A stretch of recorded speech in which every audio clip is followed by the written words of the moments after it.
Now the Jordan River actually begins, see the bushes there? Begins there. Then because of it's now really heavy flooded, then it's quite wide. But it's half of it.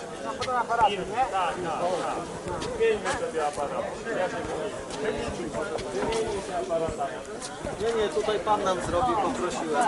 Będziemy wchodzić.